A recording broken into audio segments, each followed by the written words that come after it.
Mesdames et messieurs, bonsoir et bienvenue à cette nouvelle édition de Direct. Aujourd'hui, nous allons consacrer notre rencontre au tourisme. Le tourisme qui, selon les indicateurs, démontre qu'il y a vraiment une remontée très positive du mouvement touristique en Égypte, que ce soit le tourisme interne ou le tourisme entrant venant de l'extérieur.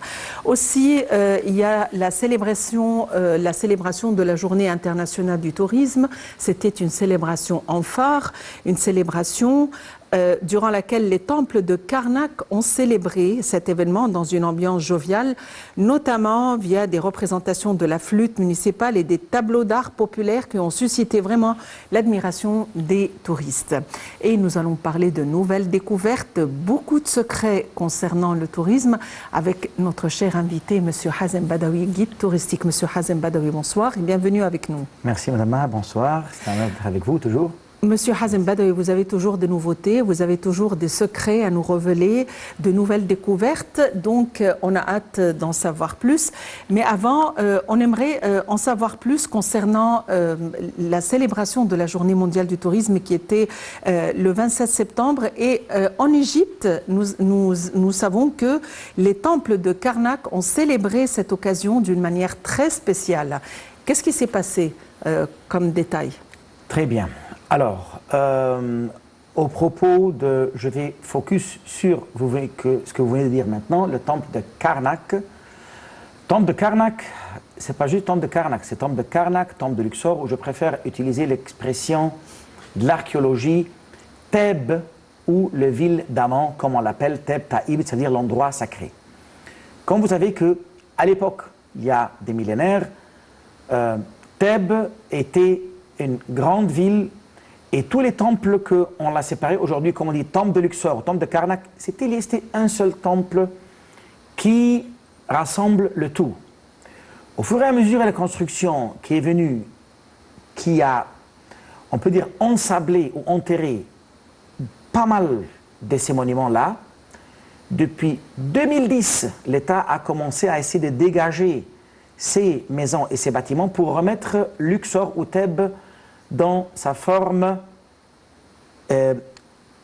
authentique de l'époque. Et cette activité, elle a repris très fort depuis 2016, depuis la stabilité que l'Égypte a eue depuis ce gouvernement-là, et ils ont réussi à dégager l'allée des Sphinx et des Béliers qui lie entre les temples de Karnak et Luxor, qui est le temple d'Aman ou Thèbes, comme je viens de vous dire.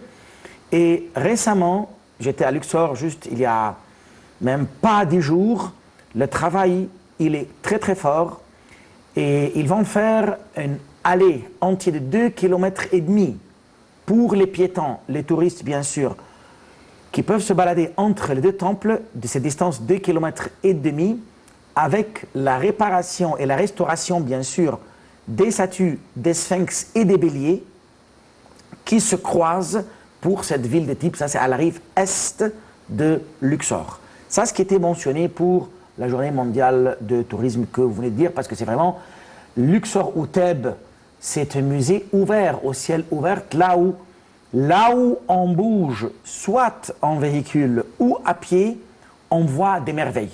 Et l'État fait de son maximum pour, comme je viens de dire, remettre Luxor à son état de l'époque, depuis 2 millénaires avant Jésus-Christ.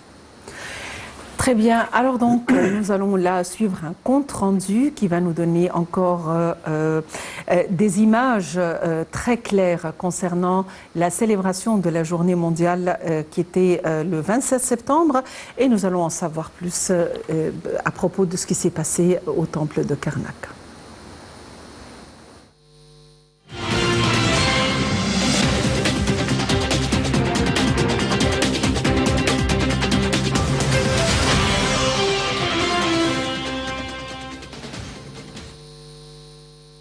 Lors du forum intitulé « Développement économique et opportunités d'investissement en Égypte », le ministre du Tourisme et des Antiquités, Khaled Al-Anani, a jeté la lumière sur le développement du secteur du tourisme et des antiquités en Égypte. L'industrie du tourisme a été considérablement affectée en Égypte, comme dans le reste du monde, par les répercussions de la pandémie du coronavirus. Mais le gouvernement égyptien a pu surmonter la crise et soutenir le secteur du tourisme égyptien afin de préserver cette importante industrie, a ajouté le ministre du Tourisme et des Antiquités.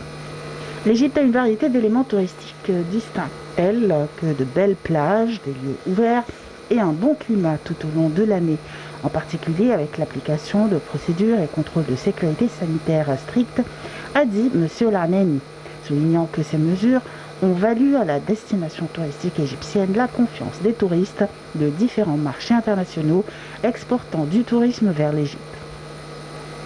Quant à l'aspect archéologique, le ministre du Tourisme et des Antiquités a souligné que malgré la crise de la pandémie de coronavirus, le ministère a pu, avec le soutien de la direction politique, ouvrir de nombreux projets de restauration et de développement, construire des musées et annoncer de nouvelles découvertes archéologiques. Le ministre a également souligné que le ministère travaille sérieusement pour achever les projets archéologiques en cours, notamment le Grand Musée égyptien, qui est le plus grand musée dédié à l'exposition des trésors de la civilisation égyptienne antique, qui présentera également le trésor du roi d'or Toutankhamon dans leur intégralité pour la première fois. À l'issue de son allocution, Khaled El-Arnani a évoqué la coopération conjointe entre l'Égypte et l'Autriche dans tous les domaines, y compris le domaine du tourisme et des antiquités, exprimant sa confiance que ce forum économique arabo-autrichien permettra de renforcer les moyens de coopération entre les deux pays. Ce forum rassemble près de 400 entreprises, institutions économiques, compagnies autrichiennes et parties prenantes en coopération avec l'Égypte.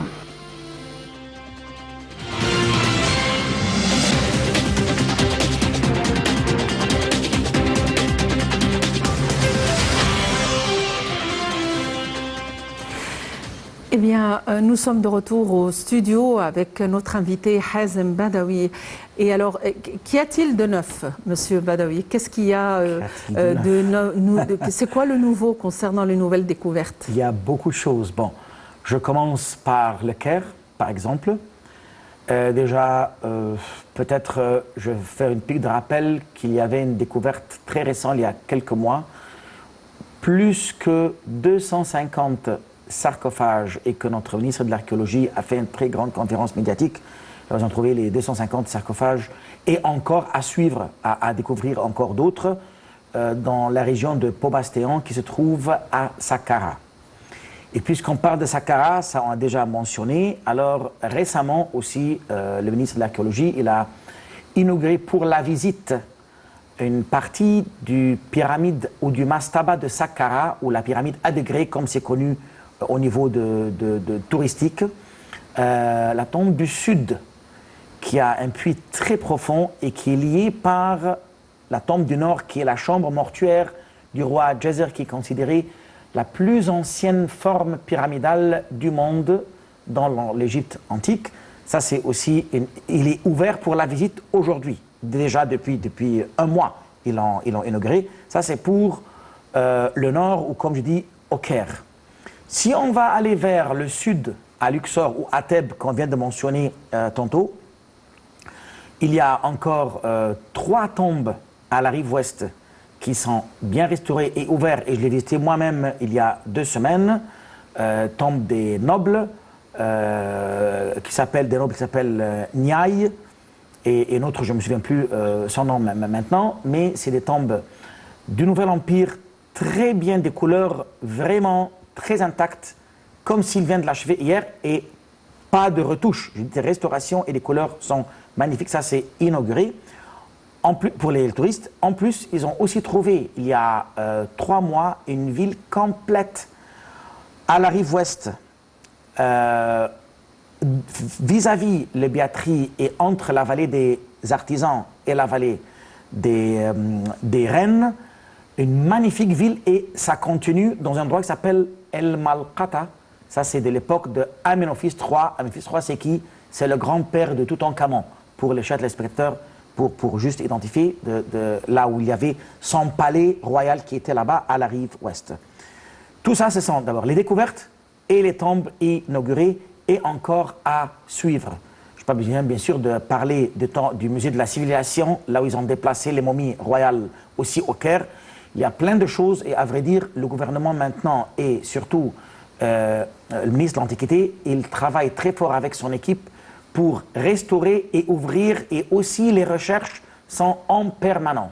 de travail depuis 2016, c'est extraordinaire. Et tout ça, bien sûr, c'est un très grand aspirateur qui va attirer les touristes quand la situation va être stable. Ce qui a déjà tous les indices dits pour cette saison, c'est pas mal du tout et il y a pas mal de le mouvement touristique sur le terrain. Voilà. Qu'en est-il concernant le nouveau musée, le Grand Musée du Caire? Évidemment, ça a été affecté par la pandémie, beaucoup de choses ont été remises et le tourisme en question est une industrie qui a été vivement affectée par la pandémie. Alors tout le monde se pose des questions à propos de ce musée. Très bien. Alors, au propos de ce musée-là, déjà, c'était prévu officiel qu'il soit inauguré en septembre 2020. Mais à cause des événements de pandémie de coronavirus, ils ont reporté ça pour une date encore inconnue, Et ça, c'était bien parce que durant cette année-là, ils ont presque achevé, ils ont travaillé très très fort. Maintenant, si vous allez passer devant, ou si on va le filmer, on va voir que de l'extérieur, il est presque achevé. Mais ils ne peuvent pas fixer une date et que notre ministre de l'Archéologie ne pas fixer une date, ce qui est très compréhensible parce que, comme vous savez, ça va être le plus grand musée du monde. Même, je peux vous donner comme un exemple, les trésors de Toutankhamon qui éblouit tout le monde. Il était présenté sur une surface dans l'ancien musée 2000 m². Dans le nouveau, il est étalé sur 7000 m². Déjà, la surface de ce musée, il dépasse les 17 acres.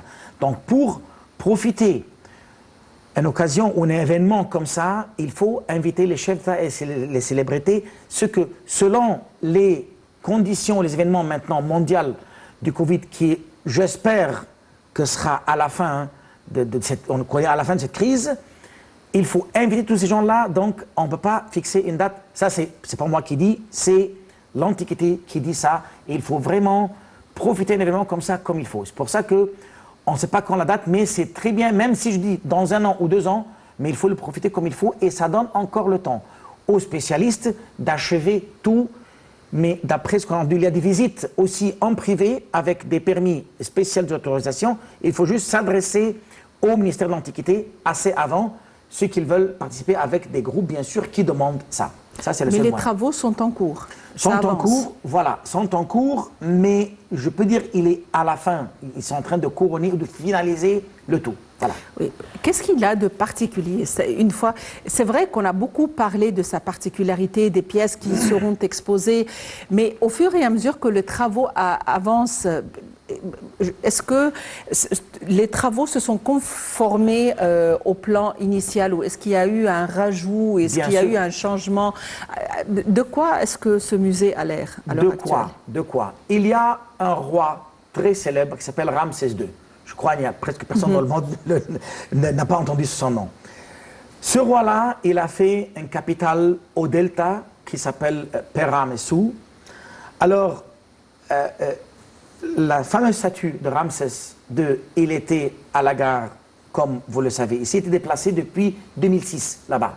Ce qui a été fait particulier pour accueillir les touristes juste à l'entrée, ils ont cherché un obélisque, je ne dis pas de l'Antiquité égyptienne, ils ont cherché un obélisque de cette capitale Pera-Messou, un obélisque de Tanis, ça s'appelle comme ça l'endroit, très spécial, qui est basé sur une base avec des 4 supports et en verre transparent d'en bas, parce qu'il y a à la base de cet obélisque le prénom de Ramsès II ou Sermatra, c'est comme un stampi. Et c'est un obélisque unique et rare qu'on n'a jamais vu, une base comme si un poignet de stampi, mais sous forme d'un obélisque. Et ça se trouve à l'accueil qui va accueillir les touristes. Ça, c'est comme un simple exemple. Moi, ça, c'est ce que j'ai pu le voir de l'extérieur parce que je n'ai pas encore visité ce musée jusqu'à maintenant.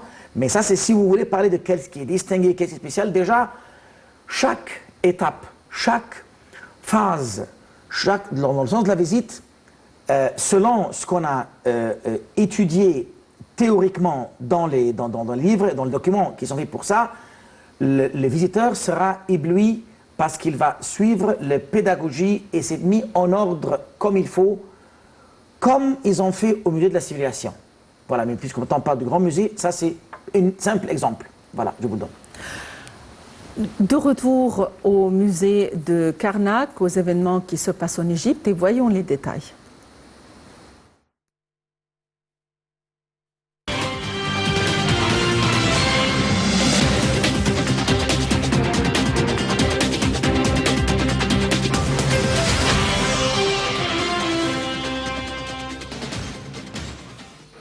Dans le cadre des célébrations de la Journée mondiale du tourisme, le 27 septembre de chaque année, l'Organisation mondiale du tourisme a choisi comme slogan « Le tourisme pour une croissance globale ». Les destinations touristiques égyptiennes, les musées, les sites archéologiques célèbrent cette journée en accueillant les touristes qui viennent de tous bords, tout en leur présentant des fleurs et un ensemble de matériel de propagande sur l'Égypte, ses produits et ses sites touristiques divers et distincts en respectant les mesures de prévention et de contrôle de sécurité sanitaire. À cette occasion, les temples de Karnak ont célébré cet événement dans une ambiance joviale, notamment via des représentations de la flûte municipale et des tableaux d'art populaires qui ont suscité l'admiration des touristes. Plusieurs représentants du secteur du tourisme privé ont participé à ces célébrations qui ont accueilli un grand nombre de touristes qui affluaient pour visiter les temples et les divers sites. Les régions d'Abou Simbel, Edfou et Philae Assouan ont célébré tout au long de la journée au rythme des musiques folkloriques et de la danse. Campagne de promotion, le ministère du Tourisme et des Antiquités a achevé la campagne de promotion en diffusant une vidéo sur le gouvernorat d'Ismaïlia dans le but de promouvoir le tourisme dans tous les gouvernorats, et ce à l'occasion de la Journée mondiale du tourisme. Le gouvernorat d'Ismaïlia est l'un des plus anciens gouvernorats d'Égypte, vu qu'il a été témoin de nombreux événements historiques importants. Donnant sur le canal de Suez, le gouvernorat d'Ismaïlia possède les plus beaux paysages et comprend un certain nombre de sites archéologiques, selon un communiqué du ministère. La campagne a été lancée sur les différentes plateformes du ministère, sur ses sites de réseaux sociaux et l'autorité générale égyptienne pour la promotion du tourisme début septembre. Elle a duré 27 jours pour promouvoir le tourisme dans les gouvernorats et mettre en évidence les caractéristiques archéologiques et touristiques.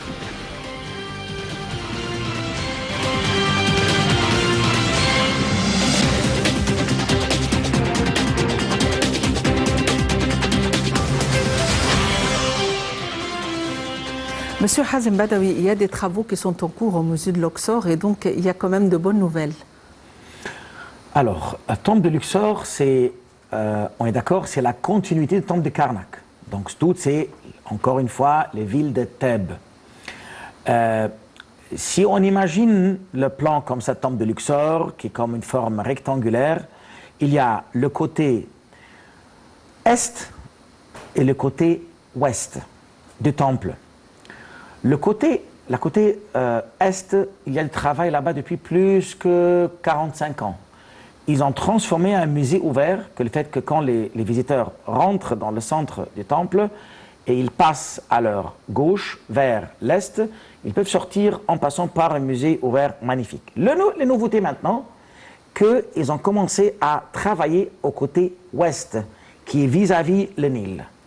Et là, il y avait plein de pièces cassées qui l'ont reconstitué comme le puzzle avec les spécialistes de l'Antiquité chez nous et l'expert, les archéologues, et ils ont réussi à ériger deux magnifiques statues de Ramsès II. Ce n'est pas les premières statues parce qu'ils ont déjà érigé à la façade 4 d'autres les derniers 2 ans. Mais je vous parle maintenant les dernières 2 semaines que j'étais là-bas. Ils ont érigé de magnifiques statues avec un petit obélisque et maintenant on peut rentrer dans le temple de Luxor, ou qui est la continuité du temple de Karnak, du côté ouest, via le centre du temple directement. Et normalement, cette partie qui est pas juste, il y a des statues et d'obélisques, ils sont en train de, vous savez, c'est du travail énorme pour rassembler toutes ces pièces-là par de l'ordinateur et les systèmes 3D et tout ça. Ça fait du travail énorme, ça va être une partie de la visite des piétons, ceux qui vont vouloir balader entre le temple de Luxor pour atteindre le temple de Karnak ou l'inverse via l'allée des Sphinx et des Béliers qui fait 2,5 km. Donc ce travail-là, c'est juste pas pour Ramsès II, s'il y a des pièces de la période gréco-romaine. Il y a, vous savez, c'est l'Égypte comme un berceau de civilisation et ces différents peuples qui sont installés à Luxor, ils ont laissé plein de traces. Et ça, c'est le travail maintenant veille au côté ouest. Comme ça, lorsqu'ils vont terminer tout ça, la côté ouest avec la côté est et le centre du temple, que aussi dans le centre du temple, ils ont nettoyé les murs. Il y a des murs qu'ils ont trouvés pleins des prêtres et des empereurs de la période romaine colorés de la période ptolémaïque. Et ça, c'est une couche en plâtre qui couvre le mur. Et maintenant, toujours, les égyptologues sont entre l'arbre et l'écorce. Est-ce qu'ils arrachent ces couches en plâtre pour atteindre l'hiéroglyphe qui se trouve en dessous ou ils les laissent telles quelles?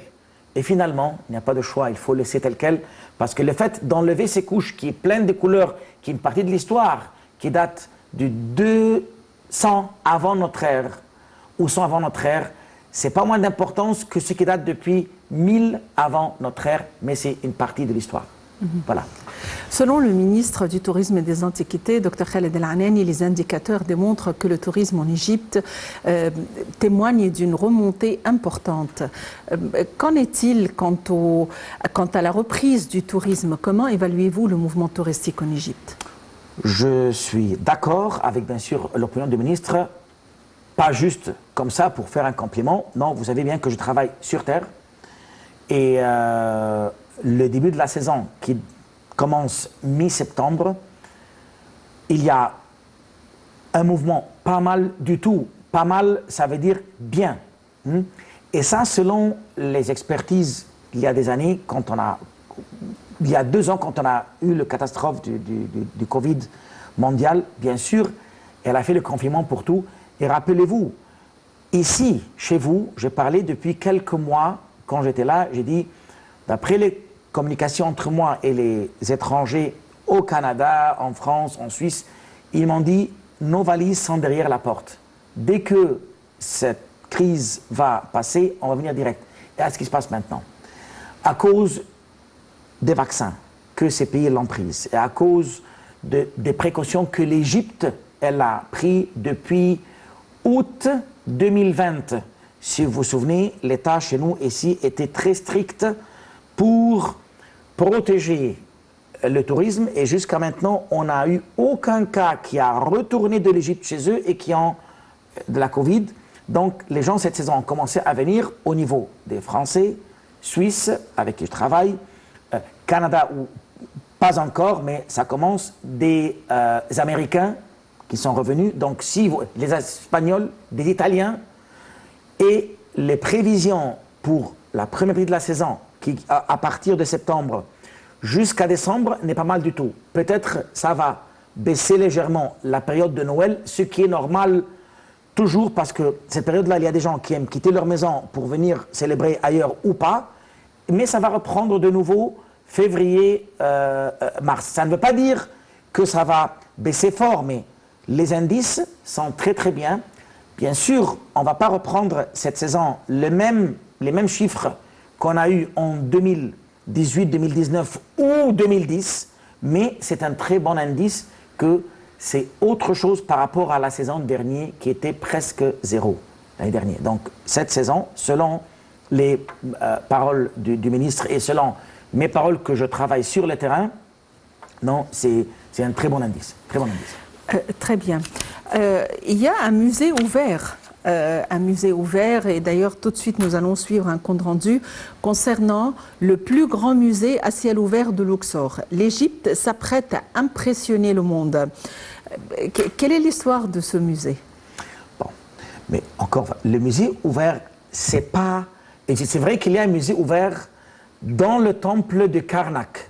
Et ce musée-là, il était avec un billet supplémentaire jusqu'à les derniers 3 ans. Le ministère de l'Antiquité, il l'a intégré dans le ticket.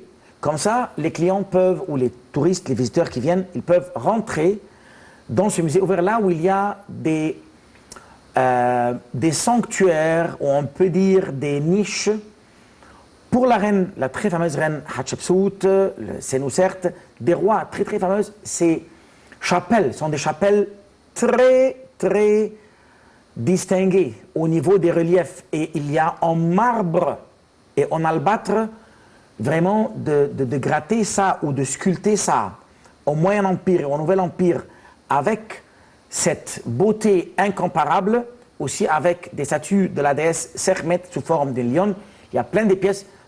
Désolé que je prononce beaucoup, un peu des noms spéciaux de l'archéologie, mais c'est ça la beauté de ce musée ouvert. Et ce musée, il est situé vis-à-vis l'allée des Sphinx, le nouveau allée des Sphinx que l'État maintenant est en train de le réparer pour l'inaugurer, qui sera directement perpendiculaire au temple de Luxor ou la continuité, comme je viens de dire, le chemin ou le long de 2,5 km.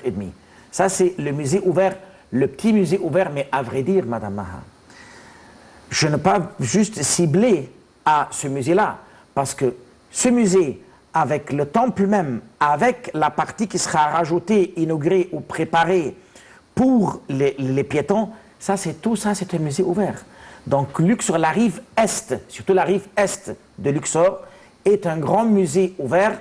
Et permets-moi encore de ne pas juste parler de la rive est, la rive ouest aussi. Le temple d'Amenophis III, là où il y a les deux colosses de Memnon, et ceux qui connaissent bien l'histoire ou qui ont visité l'Égypte, ils savent que ça veut dire les deux colosses de Memnon ou d'Amenophis III, encore une fois, le grand-père de Toutankhamon. Pour notre cher téléspectateur, ce temple-là, il travaille dedans depuis plus que 20 ans.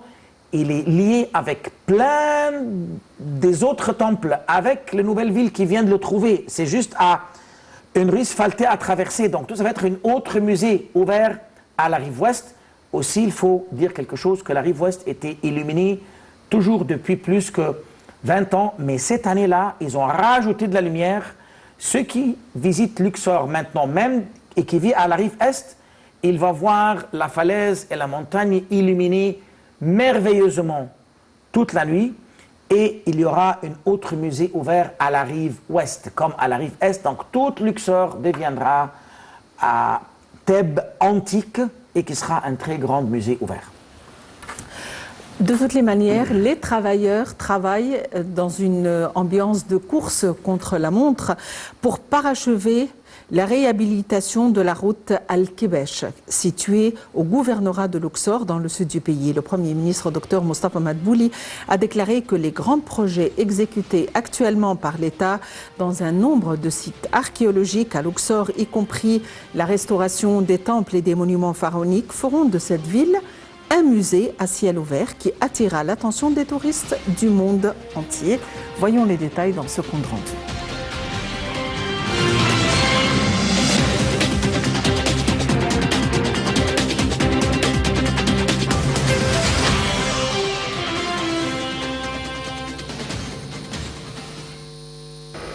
Le chef du gouvernement, Mostafa Madbouli, s'est rendu au gouvernorat de Luxor pour inspecter nombre de projets en cours d'exécution dans les domaines du tourisme, des services et de développement, accompagné par les ministres du tourisme et des antiquités Khaled El-Haneni. Madbouli a déclaré que les grands projets exécutés actuellement par l'État dans plusieurs sites archéologiques à Luxor, y compris la restauration des temples et des monuments pharaoniques, feront de cette ville un musée à ciel ouvert qui attirera l'attention des touristes du monde entier. L'État, avec ses agences, fait le nécessaire pour organiser une grande fête afin de promouvoir le gouvernorat de Luxor sous le titre « Luxor dans sa nouvelle robe ».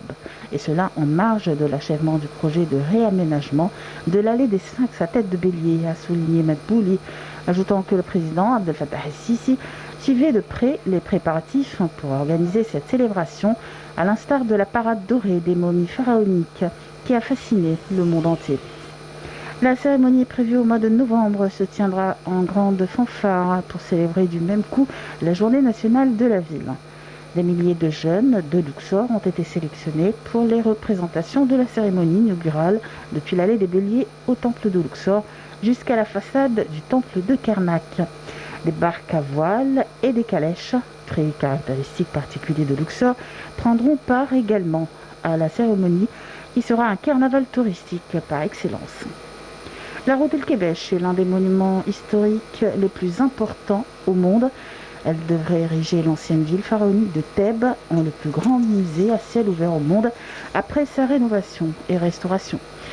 Mostafa Sorier, directeur général du musée des Antiquités de Karnak au gouvernorat de Luxor, a indiqué que l'idée du projet de la route touristique Il Kebesh tend à relier la route d'une superficie d'environ 2700 mètres carrés avec le temple de Karnak au nord et au temple de Luxor au sud, où se trouvent des dizaines de statues de béliers et des statues antiques de sphinx. Une équipe de restaurateurs du Conseil suprême des Antiquités a entamé les travaux de restauration des têtes de bélier, et ce lors des travaux de fouilles opérant par la mission archéologique égyptienne dans l'allée des béliers au temple de Karnak. D'ailleurs, la mission a déjà révélé 3 têtes de bélier dans l'allée des béliers au sud du temple de Karnak, devant le portail de Ptolémée III. Le chef de la mission et secrétaire général du Conseil suprême des Antiquités, Mostafa Waziri, a renchéri que la mission a réussi à révéler les 3 têtes qui seront assemblées après leur restauration sur les statues des sphinx sans tête. Et d'ajouter que la mission poursuivra les travaux de fouille pour révéler d'autres trésors monumentaux.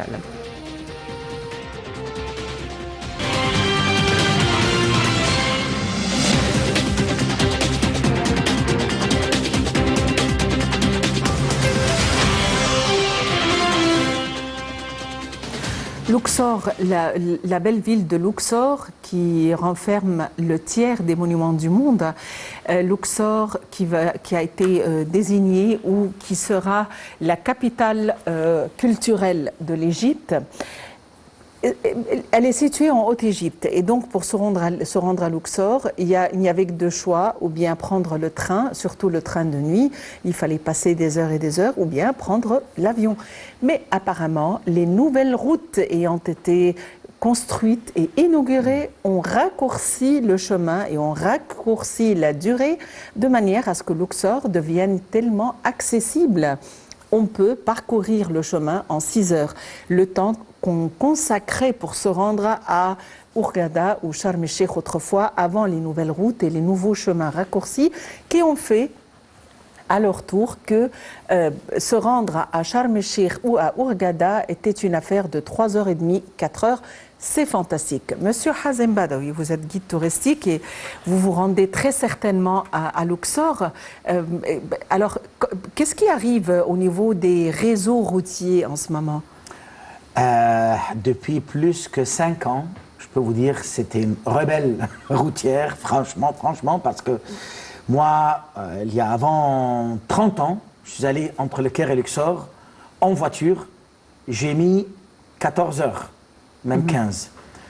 Je peux vous dire, sans exagérer, et ça, je l'ai fait moi-même depuis avril dernier, avril 2021, jusqu'à la semaine dernière, j'ai fait Luxor en voiture, aller-retour, parce que depuis des années, et surtout les dernières 4 ans, l'État a fait 2 axes. Au début, il y avait juste la route agricole, il n'y avait que ça. Aujourd'hui, il y a une route asphaltée de l'ouest et une autre de l'est. Celle de l'est qui lie Luxor avec Hurghada, avec Safaga, avec plusieurs gouvernorats, stations balnéaires. On peut faire, j'ai fait cette route-là. Bon, il y a un peu de travaux maintenant, j'ai mis 7 heures et des. Mais je l'ai fait déjà il y a 6 mois à 6 heures entre le Caire et Luxor. 6 heures, compris un arrêt pour le repos, c'est-à-dire si on n'arrête plus et on roule à la vitesse légale, régulière, qui ne dépasse pas 120 km à l'heure, on peut arriver facilement à 6 heures. Mais bien sûr, s'il y a des touristes, et j'ai un collègue qui a démarré, comme on appelle un basse-tour, juste hier, je l'ai rencontré à Dachour, il va commencer depuis le Caire jusqu'à Abu Simbel. Vous savez, ça veut dire le Caire Abu Simbel, combien de kilomètres? 1350. C'est le long du Nil, bien sûr, il ne le fera pas dans une seule journée, il y a des arrêts au Minya, arrêt à Sohag, arrêt pour Voice de Abydos, à Dendara, donc il va longer le tout. Je donne l'exemple juste pour donner une idée aux chers téléspectateurs, qu'on peut faire aujourd'hui une basse-tour grâce à cette rénovation ou cette rebelle routière depuis des années, et des routes, je peux vous dire, l'allée contient 3 ou 4 voies minimum. Il y a dans certains endroits qui arrivent à 12 voies pour l'aller. Vous vous rendez compte? Ça veut dire 24 voies aller et retour. La route El Galala qui lie aussi entre le Caire, Hurghada, Luxor, ça c'est, ils ont coupé la montagne et c'est extraordinaire. Toutes ces routes-là vont faire un très grand reflet et va rapprocher les distances. Comme vous venez de dire au début que les seuls moyens pour aller à Luxor ou vers le sud, comme une capitale de la culture, Luxor, il n'y avait que les trains ou les avions. Et si on calcule le temps pour aller prendre l'avion, déjà 2 heures avant l'avion, et puis les fouilles, les raisons de sécurité, ça met de 3 à 5 heures depuis le décollage jusqu'à l'atterrissage, jusqu'à l'installation. Aujourd'hui, si on fait ça en voiture, dans des conditions confort sur l'asphalte, les routes asphaltées, et avec les arrêts, avec les visites, si on voit, par exemple, avant, du Caire à Luxor, on ne verra pas le Minya, on ne verra pas Abydos. Aussi, au propos des nouvelles sites inaugurés, le musée à Abydos, un musée magnifique au bord du Nil, ça on ne peut jamais le visiter à moins qu'on fait une excursion de Luxor jusqu'à Abydos qui fait à peu près 240 km. Si on fait ce basse-tour depuis le Caire ou l'inverse depuis Luxor, ça va être plus confortable et on va voir plus de choses. Donc, ces routes qui va rapprocher les sites Luxor, Caire, Hurghada, c'est vraiment quelque chose qu'on devrait l'avoir depuis longtemps, mais heureusement qu'on l'a maintenant et à suivre parce qu'il y a encore des efforts énormes. Comme vous venez de dire, il y a des travaux jour et nuit pour achever ces routes et même l'agrandir et faire de plus. L'Égypte a un tourisme varié, que ce soit le tourisme balnéaire, le tourisme culturel, mais il y a aussi le tourisme des safaris et du désert. C'est vrai que la pandémie avait affecté tous ces mouvements touristiques, mais est-ce qu'il y a une reprise un peu de ce genre de tourisme? J'ai l'honneur de vous dire maintenant, parce que depuis des années vous me posez la question, quelle nouvelle des déserts? Je viens d'entendre, mais pas sûr, je n'ai pas la certitude, mais je viens d'entendre la semaine dernière que le désert, je parle du désert du côté ouest, est ouvert officiellement. C'est-à-dire quoi? Je connais des clients, des amis qui sont venus seuls. Déjà, le désert n'était jamais fermé 100%, mais pour des visites organisées, c'était fermé. Ça veut dire qu'il ne fallait pas qu'un agence de voyage organise des groupes organisés. Mais si les touristes veulent aller tout seuls, on prend un taxi, ça c'était ouvert. Mais j'ai entendu que dès début d'octobre, le désert est ouvert, ou plutôt les déserts sont ouverts, qu'on peut maintenant faire le désert blanc, le désert noir, faire des bivouacs et arriver jusqu'à El Kharga, jusqu'à Luxor, jusqu'à Siwa. Siwa n'était jamais fermé, mais ce sont des bonnes nouvelles. Si ce sont sûrs, je n'ai pas la certitude aussi pour être honnête pour notre cher téléspectateur. J'ai entendu, mais je n'ai pas la certitude, mais je crois que c'est bientôt parce que maintenant, la stabilité est répandue partout. Et d'après le mouvement qu'on a eu, après le système de sécurité qu'on a et le système médical et le tout, ça, c'est un indice très positif pour ça.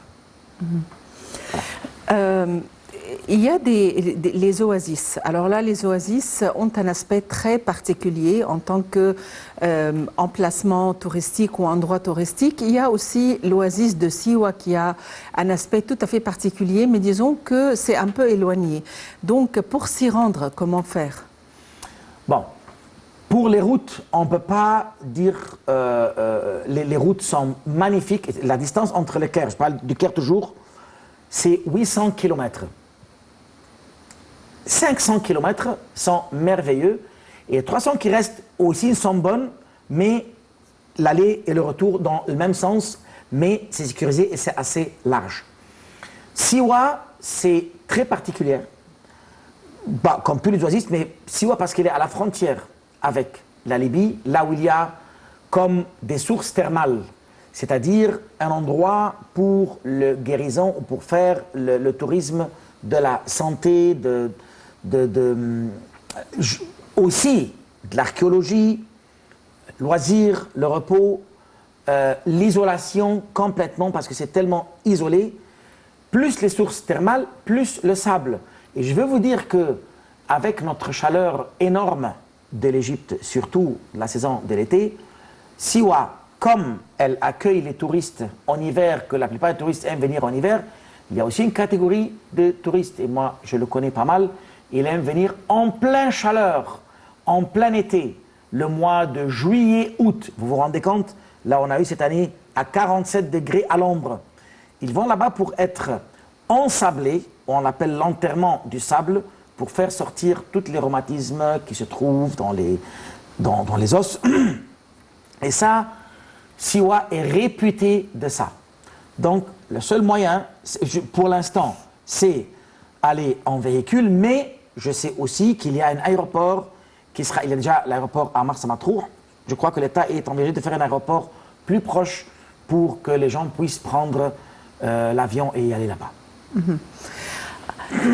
Comme on vient de le mentionner, Luxor va être ou a été nommée la capitale de la jeunesse et aussi la capitale culturelle de l'Égypte. Il y a eu pas mal de festivals, il y a eu pas mal, que ce soit un festival cinématographique, un festival pour la jeunesse, la jeunesse afro-arabe et autres. Qu'est-ce qu'on peut faire davantage à Luxor de manière à ce qu'elle devienne réellement la capitale de la culture, vous en tant qu'acteur, si on peut le dire, et partenaire de cette industrie du tourisme? Luxor, bon, même si on parle de Luxor, c'est pas moi qui va évaluer ça parce que Luxor parle pour elle-même. Il y a tout, comme vous venez de dire, il y a le festival de cinéma qui a été fait là-bas. Là-bas, il y a tous les moyens. Même au niveau, on vient de parler de safari et les activités là-bas, ça existe aussi à Luxor, avec l'activité des quads, ça on peut parler pour les jeunes, pour toutes sortes d'âges, pour toutes catégories d'âge, les enfants, les jeunes de moyen âge, les âgés, il y a tout ce qu'il faut. Pour les loisirs, ça existe. En plus, le fait, la position géographique de Luxor qui est si proche d'Hurghada comme balnéaire, et avec les routes qu'on vient de parler maintenant, ça rend les gens très intéressés ou attirés de faire les deux. Et j'avais un groupe de Suisses juste avant-hier, une famille, qui sont à Luxor maintenant actuelle. Ils vont couronner ou terminer leur séjour par quelques jours à Hurghada, à la mer Rouge, parce qu'ici proche, ils ont commencé par le Caire, et maintenant, aujourd'hui, ils sont à Luxor, et ils vont aller à Hurghada. Pourquoi j'ai donné de l'exemple de cette famille? Parce qu'ils ont des enfants, 14 et 12 ans, et les parents. Donc, ça répond à votre question, que Luxor, ça est déjà capitale pour toutes sortes d'âges ou toutes catégories d'âge, d'après sa nature et d'après les travaux que l'État est en train encore de le faire et à suivre.